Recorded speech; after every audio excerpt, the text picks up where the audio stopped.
Salut, on refait un point suite à la mise à jour que j'avais faite il y a quelques semaines.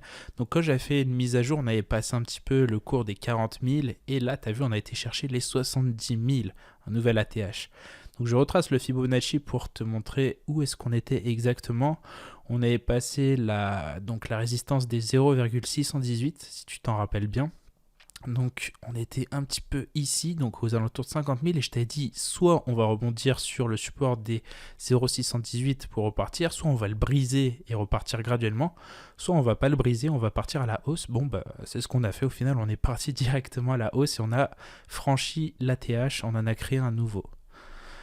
Si on va regarder un petit peu le RSI, on voit, qu'est-ce qu'on voit avec le RSI? On voit qu'on est en zone de surachat, tu vois, et ce depuis un petit moment, depuis début février. Et donc, qui dit surachat, surtout aux alentours des 80, dit qu'il y a possiblement une correction qui pourra se faire. On ne sait pas vraiment quand. En tout cas, tout ce que je peux te dire, c'est que on a augmenté de 80%, à peu près plus de 80% en 52 jours. C'est énorme. Donc ça implique peut-être une correction dans les prochaines semaines.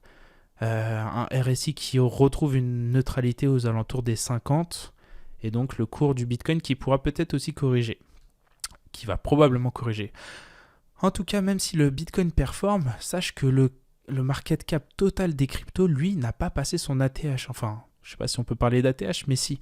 On est à 700 milliards à peu près et le market cap total des cryptos est au-dessus des 1000 milliards.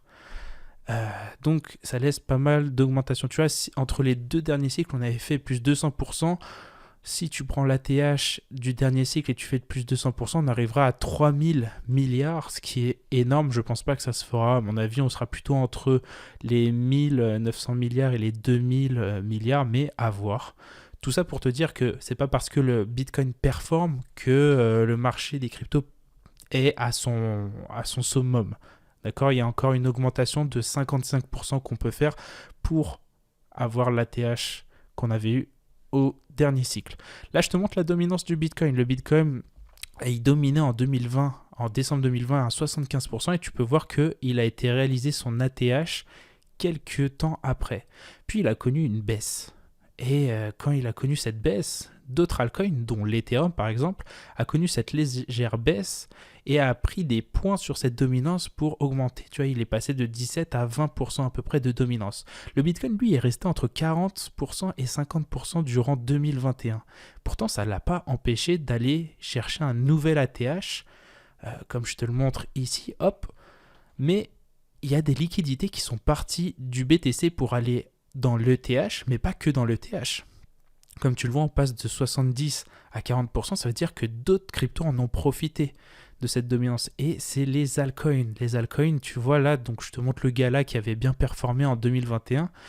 Il était à peu près, donc on le voit ici, à 33, 35, 37% de dominance sur le marché. Enfin, les altcoins, pas forcément que le Gala, mais les altcoins en général, outre ETH, était à 37. Et puis il y a eu une correction, le bear market, et actuellement on est à 24% de dominance des altcoins. Donc t'inquiète pas, si tu as peur de faire un FOMO sur le Bitcoin, sache que déjà on n'est pas encore à son ATH et il y a l'altcoin season qui n'est pas encore passé. Donc à toi de faire tes propres recherches et peut-être d'entrer, si tu le décides, sur des altcoins qui vont performer par la suite.